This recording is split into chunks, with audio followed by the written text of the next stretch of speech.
good to have you going down the road with us. Obviously, there's some things going on in Cuba and how they affect us in an ag-producing state. We want to talk about that a little bit today. We want to talk about what happened at CPAC and get a chance to visit about that. Also, we're going to talk a little bit about Donald Trump's comments when it came to Judge Kavanaugh. And obviously, this is a man, former President Trump, that if you say one bad word, if you don't agree with 100%, you're going to end up getting both barrels.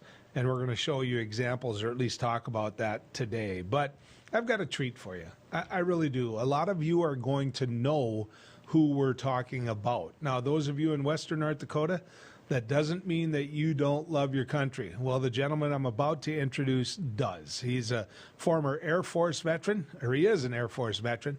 And this is a man that has performed on almost every stage you possibly can, singing this nation's national anthem. And you know what he wants? He wants to serve this country even in a different capacity. Let's bring him in. Mark Lindquist, candidate for Congress. Tell people who you are. I tell you, thank you so much for having me, Joel. My name is Mark J. Lindquist. I'm a candidate for the United States House of Representatives, running against Michelle Fischbach in Congressional District 7. And what I want your viewers and listeners to know is that I'm a farm kid. I grew up in Ortonville, Minnesota, and I want you to know, because I'm a farm kid, I know that yesterday the price of corn jumped 36 cents at the Chicago Board of Trade, and it ended at $6.69. I want you to know that I know the price of soybeans is $14.36, and that the break-even price is $10.45. I want you to know that the price of wheat yesterday was $6.07. I think we have a representative in Michelle Fischbach who doesn't know any of that or care. My name is Mark J. Lindquist, candidate for Congress.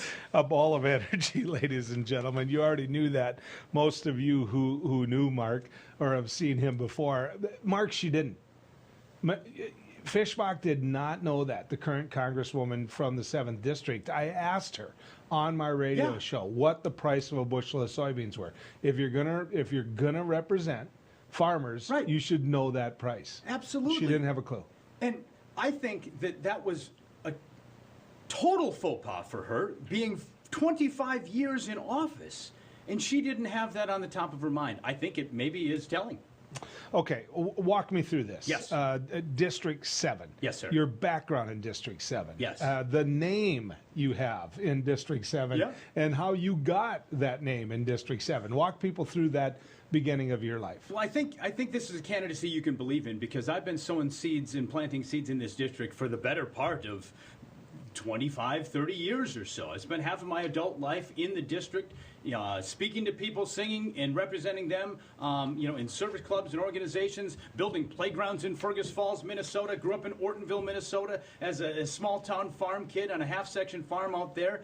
And the only time I've spent away from this district is when I was serving the country in the U.S. Air Force. So it's a place that I call home. And there's even after I've traveled all over the world in the U.S. Air Force, you always return to home, where the people are good and pure and kind, and know rural America. Your parents, in the way they raised you to love this country and to serve this country. Mark, you don't have a traditional look of a man named Lindquist. Describe that to people. Well, I was born in Seoul, South Korea. And my name is Sung Jun Park. I spent the first 8 months of my life in an orphanage. And then at the age of 8 months, there was a couple from Ortonville, Minnesota, who decided they were going to adopt a young baby from the other side of the planet.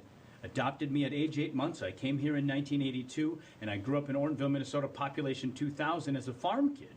And just when I think about America and what it means to me, and why I'm so proud to sing the national anthem and travel around the country and represent veterans and remind people that they're American first, I think about the fact that had I not been plucked from that orphanage on the other side of the planet and brought here to the United States, I probably wouldn't be alive, Joel.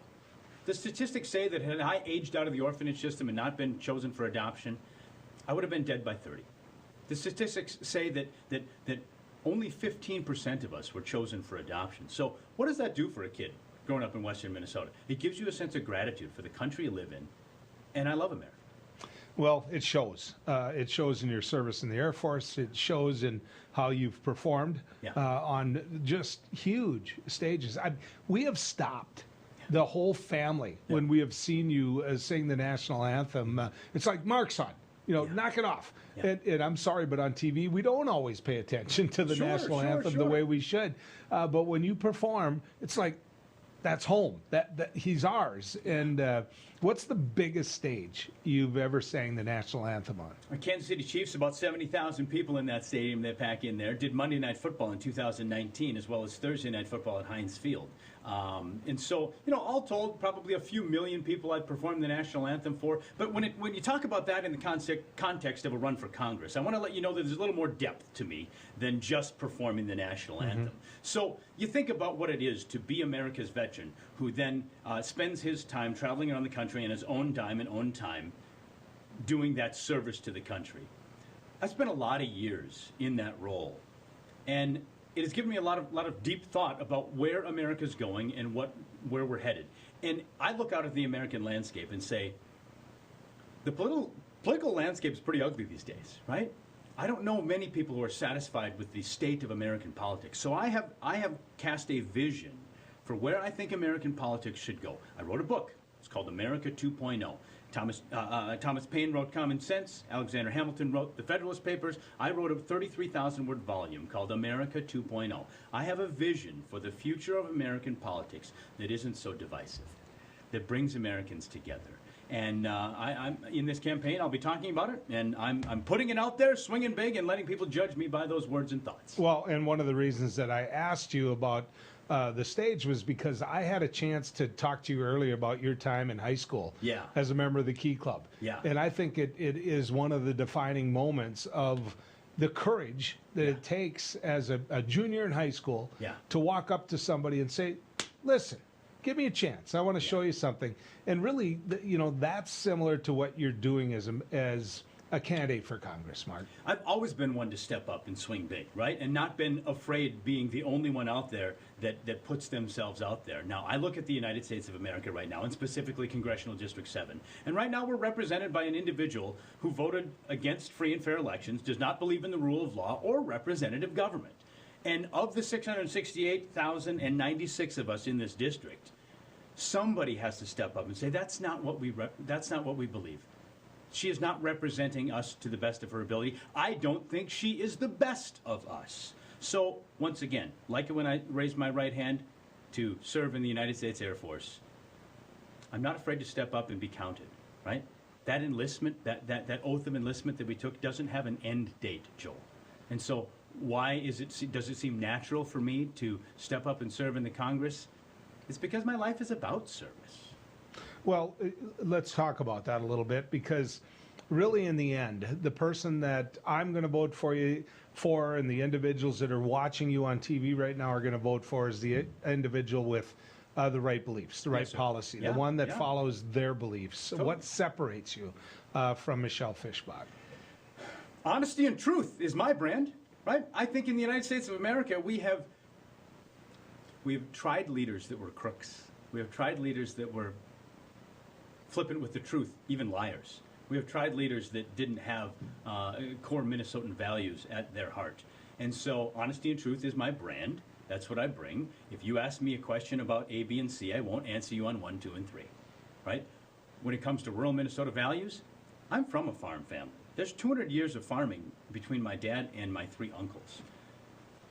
On that half-section farm that I grew up on, that's the way my family earned their income and their living for the last 45 years. So I'll be an individual who has the values of a farm kid and will fight for small family farmers to keep the family farmers on the land, because rural Minnesota needs someone to step up on the Agriculture Committee and fight for those things and make sure that the county isn't run by 2 farmers. Make sure that small family farmers have a place and are supported fully in the United States. Maybe because I know of your work, I know who you are, and all of those reasons and more above.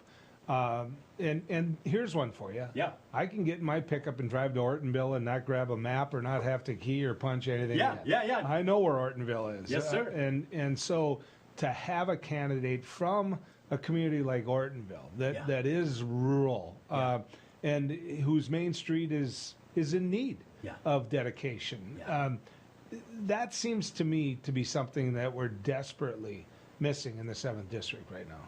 There hasn't been a candidate from Big Stone County in Ortonville, Minnesota for the last 40 years, right? So it's exciting for us to have somebody that maybe people can get excited about, that they can get behind and believe in. And so when I was down at the Big Stone County Fair this last week, when I was talking at the Lakeside Park during my launch event, there was a certain excitement in the Democratic Party that we haven't seen for many, many years. And I think it's exciting because I'm one of them. You know, I'm one of us. I'm a small town kid who will look at the main streets of Madison, Minnesota, and Appleton, and Big Stone, and Ada, and Borup, and Fertile, and Beltrami, and I will say, the country needs reinvestment in our small communities. Out in Madison, Minnesota, one of the DFLers asked me about the rural-urban divide. And my thought on that is, we need out here in rural America, we need a better spokesperson, Joel. We need someone who can say, hey, what about us? Because I think at the table, we need someone who's bold and brave and says, wait a second, there's no reason why the Small Business Administration isn't investing on Main Street. You know, we can't find electricians. We can't find plumbers. We can't find another butcher in town. So why are we not making robust investments in rural America in Main Street businesses? Because I believe that is something that has not been represented in our federal budgets, in our appropriations, or in the Farm Bill. So I will be a person who goes to Washington and shouts for those Main Street initiatives to bring back robust rural business and invest in these rural communities. When we come back, ladies and gentlemen, we're going to get a chance to talk to Mark about what type of campaign he's going to run. He talked earlier about the state of politics in the U.S. today. There's no question that for many of us, we're sick of it. We're absolutely sick of it. We want candidates that will talk policy and not denigrate other political parties. We're going to talk to Mark about that.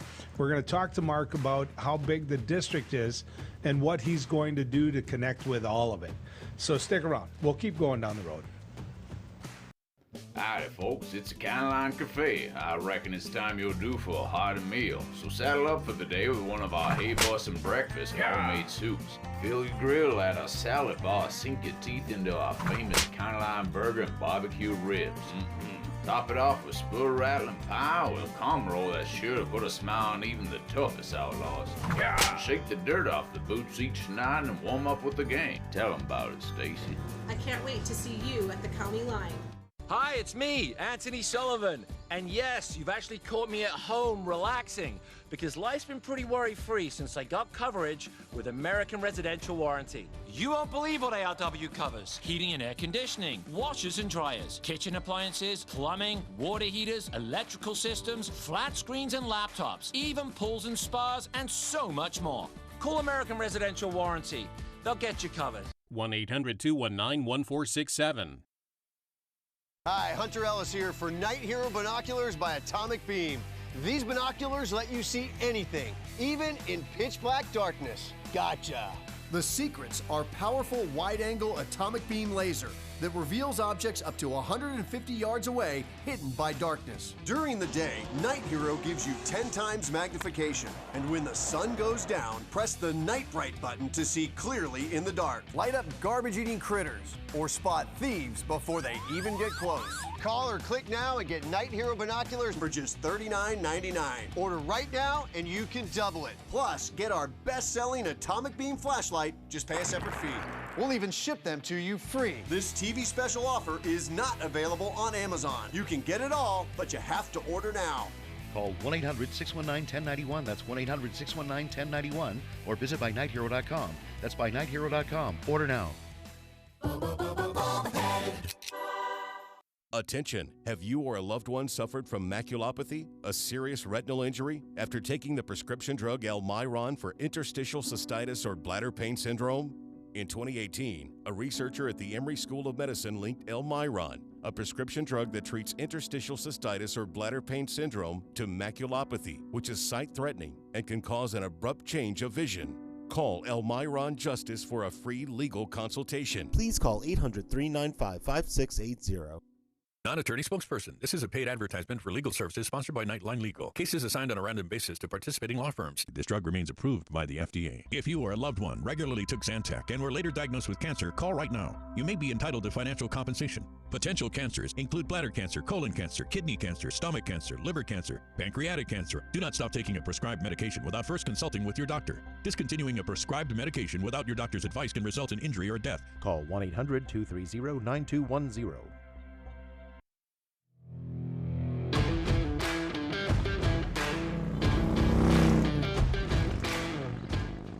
We're going to continue our conversation with Mark Lindquist, candidate for Congress in the 7th District, which is the western part of Minnesota. It's a long, narrow district. It's ag.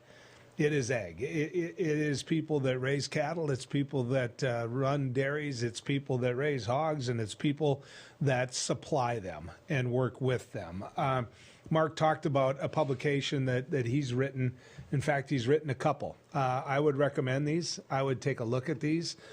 These are individuals, or I shouldn't say individuals. These are, different publications that I am going to get a chance to read. I just got my hands on them today, but if they show half the passion that Mark has, they're worth the time. Trust me. Mark, nobody just gets up in the morning and says, I'm going to write a book about their philosophies.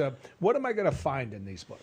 You're going to find my vision for the United States of America and the future of American politics. You got to think of back in the Thomas Paine days, Alexander Hamilton writing the Federalist Papers and Common Sense. This is my version of the Federalist Papers and Thomas Paine's Common Sense. It's my vision for America. It's 53,000 words between the two of these volumes, and all of the proceeds go right to the campaign. I don't make a dime on these things. I've donated the rights of the books to the campaign. You can find them on Amazon, or you can do a donation to the campaign for $25 or more per book, and we'll send you a free copy of the literature.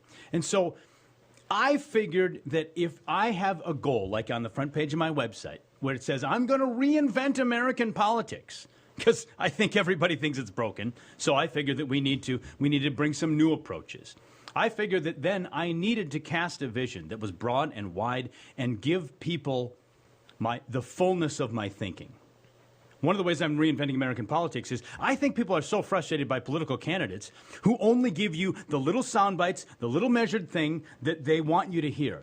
I am giving you the fullness of my thinking because I think that's what you're owed. If I'm going to ask to be a member of Congress and be one of the 435 leaders in America, I am promising with these books and these publications to let you get to know me and my thinking, so that you can trust when I'm voting on your behalf in Congress that you know where I'm coming from and you know the why behind the what, instead of just the small little sound bites that most candidates feed you. You know, one of the things you have on your publications is written by an immigrant. Yes. Why? Well, I'm proud of that fact, having started life in an orphanage and then brought to the United States of America. And I think it's one of those things that immediately when you see me, when you hear me, when you see my last name, when you understand who I am, you are going to know that I'm an immigrant. And I'm proud of that. And I will fight for immigration in America. I will fight for the opportunity for, as it says on the Statue of Liberty, bring me your tired, you're hungry, to our teeming shores. That is part of my story, and I'm proud of that, having come here 39 years ago. So what separates you? Michelle Fischbach is the incumbent. Right. She just won a tough election against an incumbent that served the 7th District for a lot of years. Yes. What separates you policy-wise? That if the public says, look, this is why I bought her. Right. This is why I wanted her as my congressman. What is different if they buy you? As I'm talking to people in western Minnesota and around the country, the thing that is on people's minds is the fact that our current representative, Michelle Fischbach, voted against democracy on January 6th. Her 4th day in office, she proved to us that she does not believe in free and fair elections and voted not to certify the election. That is something that everybody is rallied around, saying, we do not believe in what happened at the Capitol on January 6th, and I am a candidate who stands firmly against that. I did not fight for this country in the United States Air Force, boots on the ground in Afghanistan and Kuwait, to see somebody infiltrate the Congress, rogue actors who are trying to tear down democracy.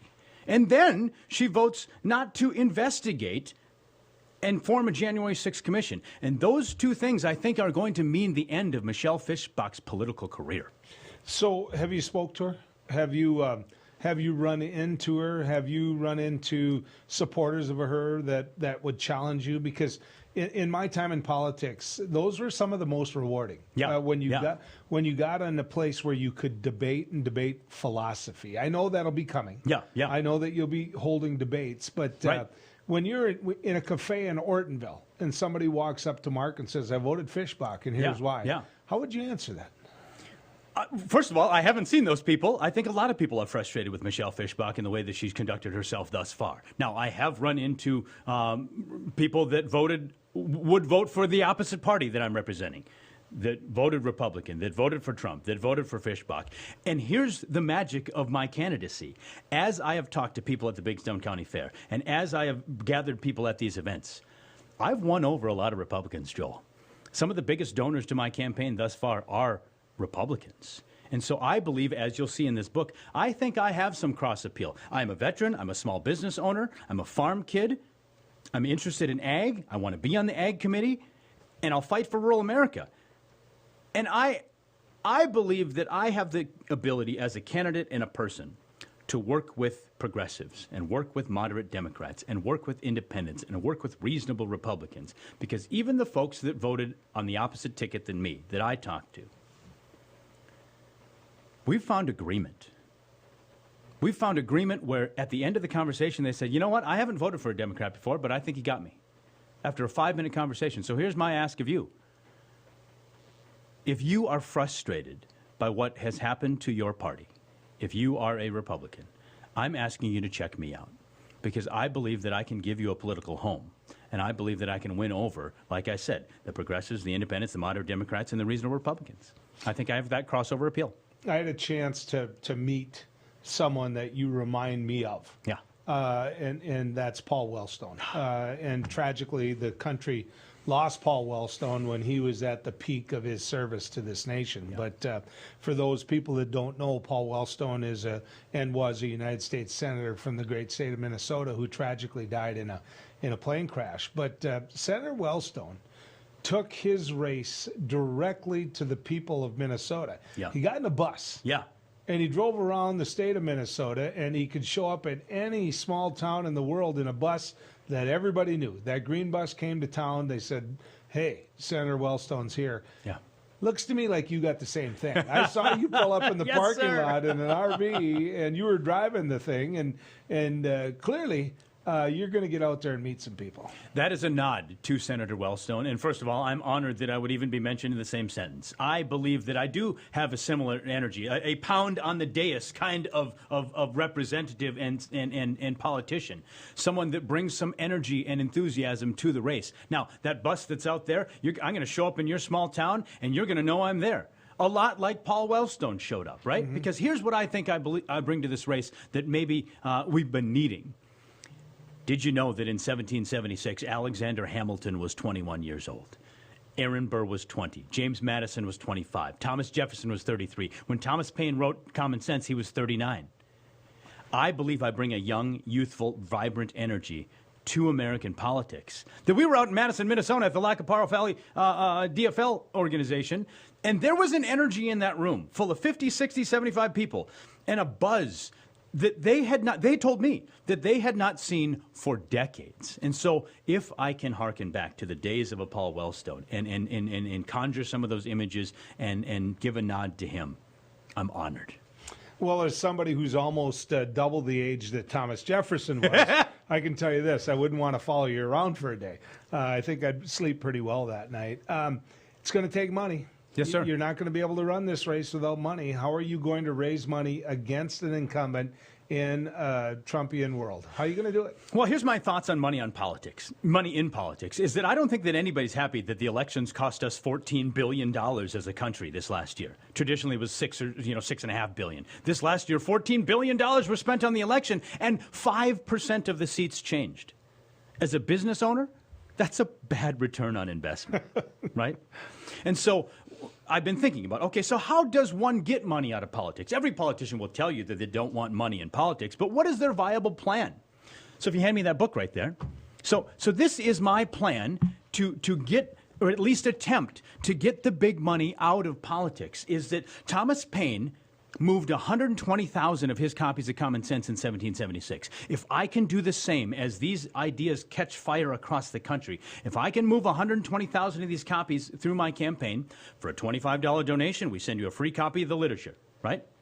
Just a contribution, just like you would do any other time. But in my campaign, you get something for your contribution. So if I can move 120,000 of these babies in the next 16 months, that's my $3 million that I need to run a political campaign. And then you have created a politician that is no longer beholden to big money in politics. Now, that's me swinging big. That's me being an idealist. I know that I'm going to need to raise money other ways, but at least I've come to the table with a plan that maybe people can get behind. And what if we could create politicians who are no longer beholden to these big dollars and render Citizens United moot? And at the very least, tell people where the money came from. Yes. I respect that. Mark, Yes. if people want to find you, where's your website? Where's your campaign site? The campaign website is markforall.com. Mark, F-O-R-A-L-L.com. That's representing all of us. And Mark for All 2022 is my social media handle. Mark J. Lindquist for Congress. I'd love your support. What if they want to get a hold of you?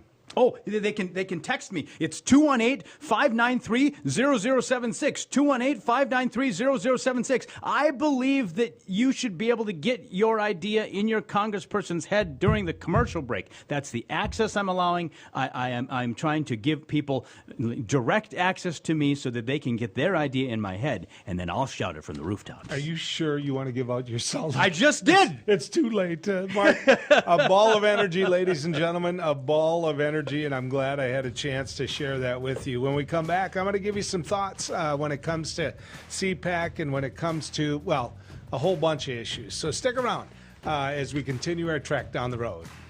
Hey everybody, I'm Doug Billings, your host of The Right Side with Doug Billings on Beck News. We bring you high-profile guests, ladies and gentlemen, exclusive guests. Now, you're not going to see these guests in most of the mainstream media outlets. Another thing that I do here is give guests a platform to speak freely. You're not going to see me censor anybody.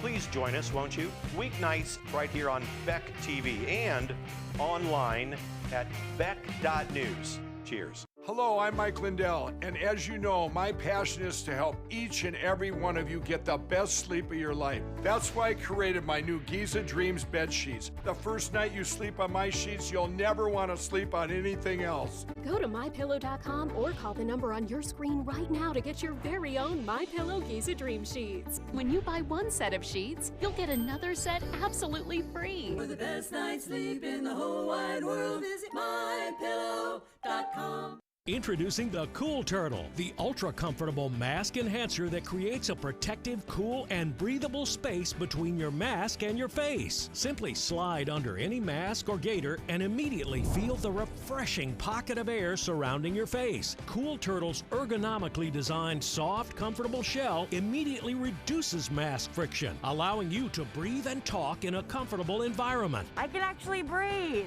With the Cool Turtle, no more sweating. It's like I don't even have a mask on.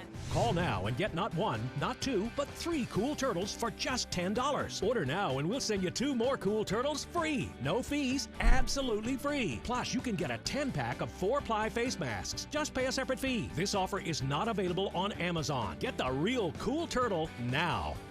Call 1-800-270-1219. That's 1-800-270-1219. Or visit getcoolturtle.com. Order now.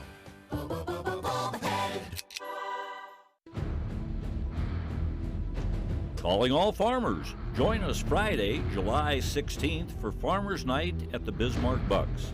The Bucks take on the Frisco Fighters with a 6:05 p.m. kickoff, and we'll highlight our friends at Farm Rescue as we help raise money to support our farmers around the region.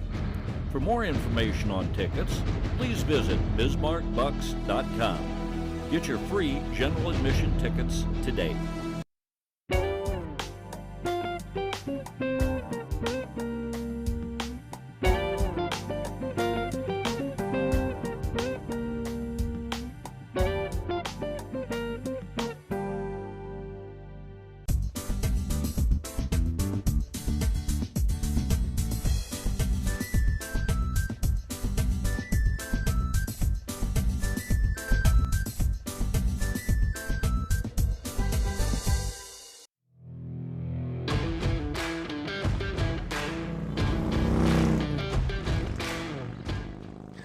quite a ball of energy, isn't Mark Lindquist? He is a gentleman that is on a mission. I don't know how he's going to do in the race. He doesn't know how he's going to do in the race. I think he thinks he could win or he wouldn't be in the race. What I do know is this. The people of the 7th District of Minnesota are going to get an opportunity to see energy and to see passion. And to me, that's more than anything what I wanted you to see. A lot of you aren't going to get a chance to vote in District 7. But I think candidates like Mark are candidates that we should request, we should demand, we should vote for. So there. I want to get a chance to talk about CPAC. CPAC is basically a conservative PAC where people go to make money. When I say make money, they try to get people to donate money. And of course, during the Trump years, it's been easy to get people to donate money. The average Republican out there, the for sure 34% of America will do anything Donald Trump wants them to do. They'll jump off a cliff if Donald Trump tells them to jump off a cliff, because this is a man who's broke every rule that they adhere to and say we have to stick up for. These are people that believe in the rule of law, or say they do, and yet support someone that broke the law. These are people that say consistently that, you know what, the American flag, stand up for the American flag, treat it with respect. And then they end up sticking up for somebody, bludgeoning a law enforcement officer with an American flag. A law enforcement officer that a couple of days before they said, we support blue, right? I mean, we support the men and women in blue. They didn't that day. They didn't that day. Well, CPAC is where the president went to reconnect, to make sure that he gets an opportunity to remain and be the leader of the GOP. He didn't need to, because he is the leader of the GOP. There's no question about that. But I want you to take a listen to 3A here, and we'll get a chance to comment it on the backside. Take a listen. We will never give up our search for truth and justice for what happened in the corrupt presidential election of 2020, because without that truth, we cannot have an honest election in 2022 or 2024, no matter what they want to tell you. And our country will soon stand proudly for free and strong and proper elections again.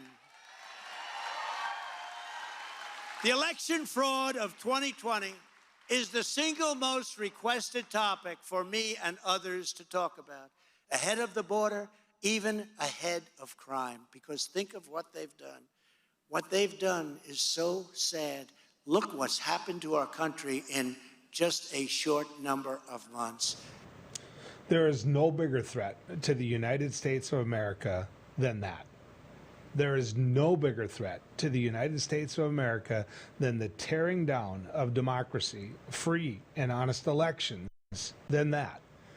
That's one of the big reasons. Well, it's pretty much the reason this nation is so divided today. It's pretty much the reason that I, as a host of Down the Road, and I, as an individual who love this country, will not sit back quietly and just let it happen and not call him out for it. The election was fair. The election was honest. And if you don't believe me, check what happened in Georgia. But let me give you an example of what is said at CPAC about Georgia.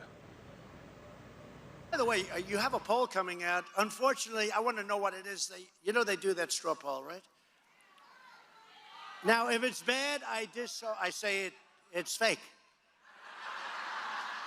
If it's good, I say that's the most accurate poll perhaps ever.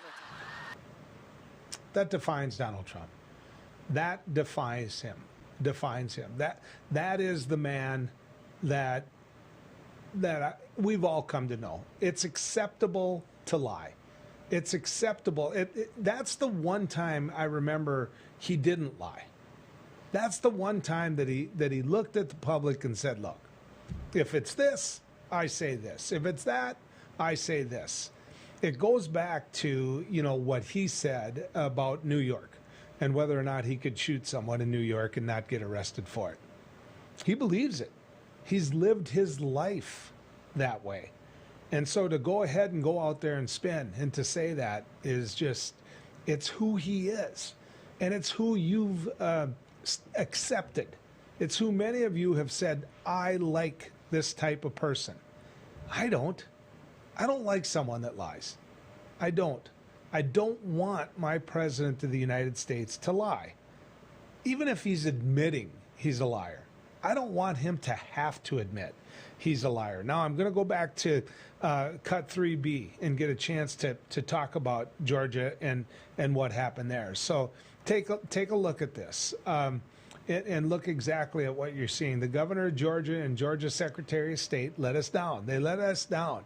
And by the way, the voting law that they passed is far weaker than that of Texas and other states. You hear that, Mr. Attorney General? They don't even have a signature verification. Could you imagine passing a voting law? Here's the point. Donald Trump lost Georgia. You've got a Republican governor, a Republican attorney general, a Republican secretary of state. They counted the votes. They went back and counted the votes, and then you know what they did after that? They counted them again. They hand counted the votes. Donald Trump was caught calling down to the Secretary of State of Georgia saying, can you find me X number of votes? Can you find me 20,000 votes? Hey, find me 20,000 votes. It can't be that hard. That's what drives him the most nuts, is Georgia. Arizona is kind of a swing state now. I think he thought he might lose Pennsylvania and Michigan and some of these other states, but Georgia is just like a kick in the face to him. And the reason Georgia is because, you know what? Georgia's Republican. Georgia isn't some purple state. It just elected 2 Democratic United States senators. And you know why? It elected them because of Donald Trump. That's why it elected them. Because Donald Trump had gone around and got people riled up to the point where they weren't going to take the lie any longer. Now, I want to have a chance for you to listen to Cut 3D, and I'll comment on it on the backside. Take a look at this. And how about Brett Kavanaugh? We're going to impeach him on women that admitted, ultimately, that nothing happened. They weren't even in the country, one of them. It was all a made-up scam. They should be prosecuted. They should be prosecuted. And they weren't. But with Brett Kavanaugh, they're screaming, we're going to impeach him every time you vote. We're going to impeach him. Now, Brett Kavanaugh voted against the president. He voted against the president on one of the latest rulings. Now, understand this. The president will turn on him, just like he'll turn on everyone else that doesn't do exactly what he says. And if you don't believe me, ask Liz Cheney. When we come back, we're going to head to North Dakota State University. Thomas Ambrosio is going to join us. We'll talk about Cuba and the protest that's going on there. So stick around. We'll keep going down the road. Hello, I'm Mike Lindell, and as you know, my passion is to help each and every one of you get the best sleep of your life. That's why I created my new Giza Dreams bed sheets. I started by using the world's best cotton called Giza. It's only grown in a region between the Sahara Desert, the Mediterranean Sea, and the Nile River. It's ultra soft and breathable, but extremely durable. My Giza sheets also include full 21-inch wide pillowcases that will fit over any pillow and deep pocket sheets that will fit over any mattress. The first night you sleep on my sheets, you'll never want to sleep on anything else. Go to MyPillow.com or call the number on your screen right now to get your very own MyPillow Giza Dream Sheets. Giza Dream Sheets are available in a variety of colors. Use your promo code, and for a limited time, when you buy one set of sheets, you'll get another set absolutely free. For the best night's sleep in the whole wide world, visit MyPillow.com. Non-attorney spokesperson. This is a paid advertisement for legal services sponsored by Nightline Legal. Cases assigned on a random basis to participating law firms. This drug remains approved by the FDA. If you or a loved one regularly took Zantac and were later diagnosed with cancer, call right now. You may be entitled to financial compensation. Potential cancers include bladder cancer, colon cancer, kidney cancer, stomach cancer, liver cancer, pancreatic cancer. Do not stop taking a prescribed medication without first consulting with your doctor. Discontinuing a prescribed medication without your doctor's advice can result in injury or death. Call 1-800-230-9210. Seniors, are you aware that you could pay less for your car insurance? Seniors can save money on their car insurance. You might save a little, you might save a lot. Maybe hundreds of dollars a year. You might save 5% a year, maybe 10%, 15%, or even more. That's a lot of money. So call right now and find out just how much money you might be able to save. 1-800-699-0761. 1-800-699-0761. Hi, it's me, Anthony Sullivan. And yes, you've actually caught me at home relaxing because life's been pretty worry-free since I got coverage with American Residential Warranty. You won't believe what ARW covers. Heating and air conditioning, washers and dryers, kitchen appliances, plumbing, water heaters, electrical systems, flat screens and laptops, even pools and spas, and so much more. Call American Residential Warranty. They'll get you covered. 1-800-219-1467. Go for Launch 2018 series winner. Without further ado, it is my honors. Reginae. The winning team is the Fleming River Excellent. Oh my God! They won!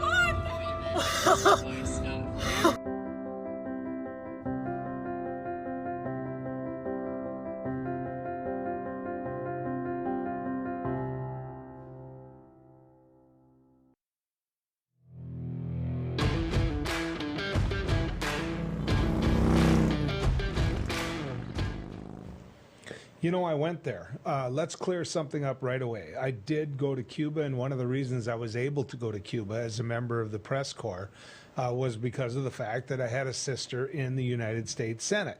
It helped. I'm not going to lie to you. It helped. So for many of you who say, gee, your sister got you into Cuba, and if it wasn't for your sister, you wouldn't have been able to go to Cuba, and the government paid for the whole thing. Some of that's true, and some of it isn't. Number one, the National Press Corps looked at what's happening in the rural America where we actually produce ag products and where our relationship with Cuba could benefit because they are an importer. They're not an exporter. They're, for the most part, an importer. And so, yes, I paid for it. I paid for it. The government didn't pay for it. Whether you like to hear that or not, whether you believe it or not, I don't care. I paid for it in the sense that the company that I work for paid for a lot of it, and I paid for a lot of it personally. So it was a real experience going to Cuba. It was something that when I went there, I knew was going to be, you know, something where you could look at it and say, all right, you know, this is something you're not going to forget. Because since I was a little boy, Cuba has been a topic of discussion. And you know what? That same discussion is happening today. People have taken to the streets of Cuba, and they are protesting. They are mad. And one of the individuals that I know understands this and many other things when it comes to foreign affairs in this world is, from NDSU is Thomas Ambrosio. Dr. Ambrosio is, with North Dakota State University. We asked him to come on, and he's willing to do it. Dr. Ambrosio, good to have you back on Down the Road. Glad to be here. What is going on in Cuba? Well, we're seeing the largest protests in Cuba for well over a decade. The coronavirus, as well as the weakening of the regime following the departure of the two Castro brothers from power, has created a political opening. So COVID has created a couple of problems. Tourism is non-existent within Cuba at the moment, and the regime relied upon the money from tourism to fuel its entire economy. Cuba still has trade restrictions upon it from the United States, but more importantly, they needed U.S. dollars and foreign currency because their economic situation, their currency itself, is largely worthless on the world market. Well, with travel restrictions, that's dried up. So you've had economic problems. You've also had additional problems with cutoffs of foreign aid. So as the Venezuela regime has descended into chaos, they haven't gotten money from that angle, from that area. They've also had a problem with vaccinations, and people are very upset about that. The Cubans decided to create their own vaccines and not rely on other countries. And needless to say, those have been slow in rolling out, as well as largely ineffective. And they don't have the money at the moment to buy vaccines from the foreign market.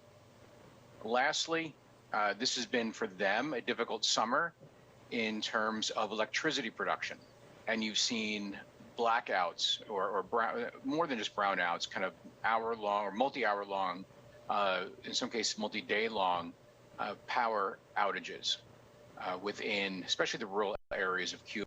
So people are very upset about that. And then since the Cuban Revolution of the 1950s, you've had basically two leaders, the Castro brothers. And now with the retirement of Raul Castro, we have a new leader who is a spry 61 years old. It shows you how kind of old the regime is. But more than that, it has created the potential for political opening. Transitions are very difficult for authoritarian governments. And in this case, the people may be feeling that they can get away with it. I want to go through these one at a time, if we can. Sure. I know a lot of information dumped there. Sorry. No, I like that. We may not have enough time to hit all of them, but tourism. Right. When I was in Cuba, I ran into a number of couples from Europe. They didn't like us being in Cuba. They didn't like the fact that we were looking at opening up Cuba because they had this island paradise to themselves, and they knew that they were going to have to compete for hotels, for the type of thing that tourism brings. They didn't like the fact that the United States of America citizens might start being allowed to come to Cuba. So when you say that tourism plays a major role and that it's non-existent now, the Cuba that I saw in Havana, that's devastating. A huge part of that, Dr. Ambrosio, was tourism. It really was. So, you know, that alone has to be devastating. Right. And it's not just the economics, employing people in the tourism industry. It's also the hard currency. And you had to pay in dollars. People had to pay in external currency, which meant that they were able to accumulate that. There's also been some other restrictions, too, on foreign travel, which has also hurt Cuba. But we don't need to get into that. That's a kind of a smaller detail. I want to talk about the Internet because the current regime opened up the Internet to Cuban citizens. And you and I both know that a dark cloud is kind of hung over the world's information that could go to the Cuban people. How big of a role did that play? The fact that for the first time ever, many of them were able to actually see what was going on in the rest of the world. Yeah, actually not just that, but more importantly, like in the Arab uprisings, we saw, or we now continue to see, protesters organizing over Facebook and over other internet platforms. And I'm sure the internet will be having outages, quote unquote, throughout Cuba in the near future, which is the typical authoritarian playbook. It also shows other authoritarian regimes that you can't open up. You can't allow organization. You have to basically do what China's doing, because if you allow for free access to information, you're going to have problems. I also want to talk a little bit about America's role in this. The United States of America went there during the Obama administration. I know, I was there, and they tried to open up Cuba. There was a recognition that, look, the government that they have in Cuba is the government they're going to have in Cuba, no matter which Castro is in power. Of course, now Raul is out of power, but it still hasn't changed. You've got basically an authoritarian dictatorship, for lack of a better way of putting it. And so you take a look at Cuba and where it's going in regards to the future. The U.S., when they shook hands during the Obama administration, said, look, we want to do business again. The first thing that happened was the Trump administration blew all of that up. In other words, a handshake didn't mean a doggone thing.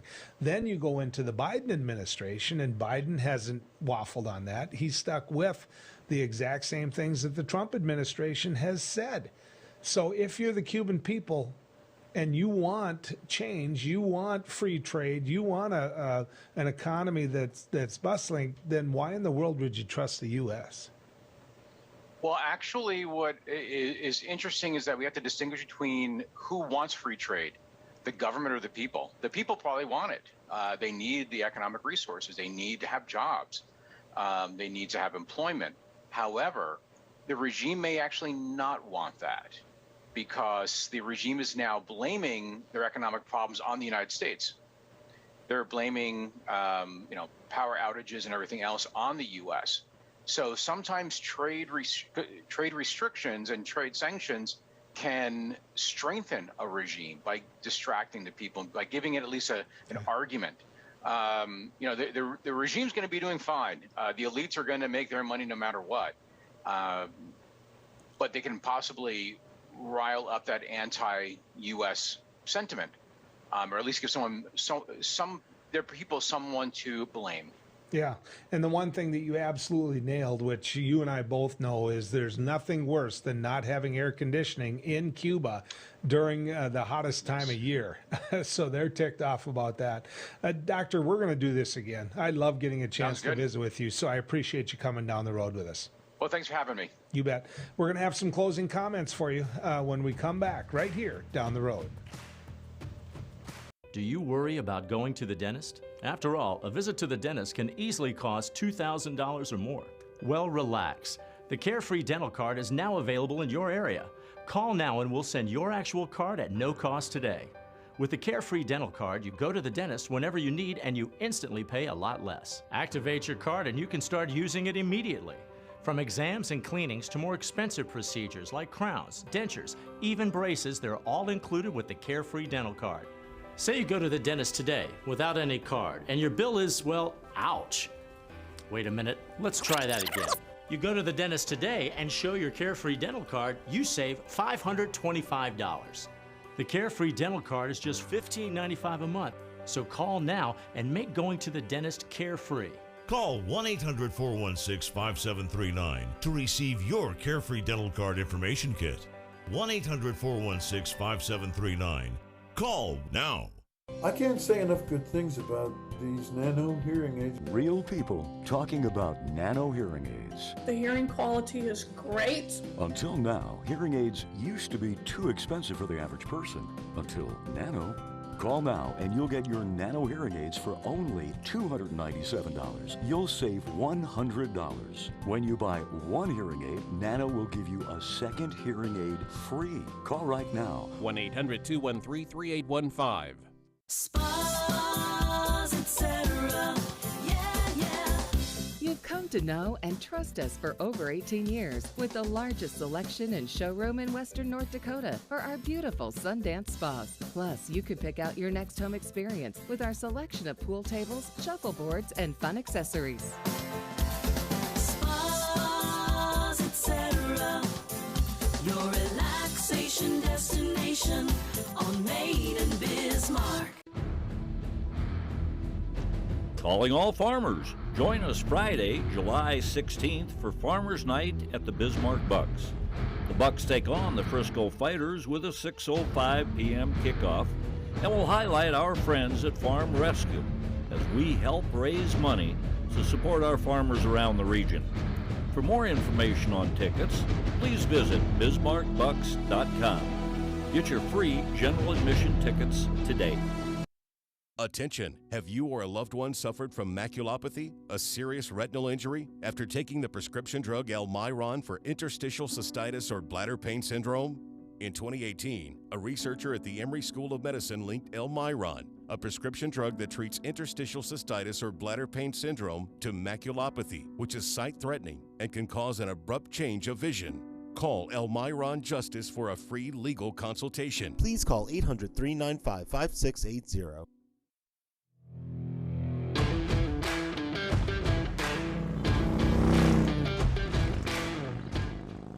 You know, I hope you don't make the assumption that farmers and ranchers are the exact same people. Yes, some ranchers farm. Most of the time they farm because they need the corn for silage. A lot of times they farm because, they can. They've got some extra land. But the two individuals aren't always the same. Now, when it comes to farmers, as you heard today, if you followed the news, there's more help on the way. There's more help on the way in these dry conditions for farmers, and that's a good thing. Because let me tell you a little secret about farmers. We need their food. We do. The world needs their food. So what they do is so very important. But understand this about farming. The risk is minimal. A lot of you are throwing your socks at the TV right now, or your work boots if you still got them on. But the risk is minimal, right? You've got a situation now where we've got a drought and there's not going to be a crop for many people. And you're sitting there and you're saying, all right, we've got another program to help make sure that the farmers come out whole, or at least don't have to worry about going broke. Now, be a rancher, be a cattle producer, be an individual that's out there making sure that we have that steak that you and I want this summer on the grill. That can be a way different person. It can be a way different person. Right now, many of those individuals are bidding each other to see which one can get the ditch hay. Where before, many of those farmers said, heck yeah, go ahead and make the ditch hay, then I don't have to mow it, right? Well, not now. It's so dry out there that they need it. Now, in the announcement that you heard, and in many announcements that you're going to hear, there's not a lot there for that rancher. There's not. It's a little bit different, ladies and gentlemen. When you see people selling off cow-calf, and you see herds that have been bred to be as strong as what they are lost because you have to sell them off. You have nothing to feed them. And then you go to the marketplace and the packers are the only ones making the money. At what point does our government realize that these men and women are worthy of our support as well? If we're not going to let a farmer fail, why in the world would we let a rancher fail?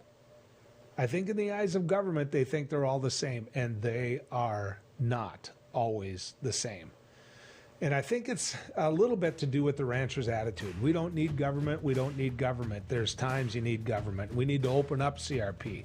We need to make sure that farmers have the hay that they need. And we need to support our ranchers as well as our farmers. It's been good going down the road with you.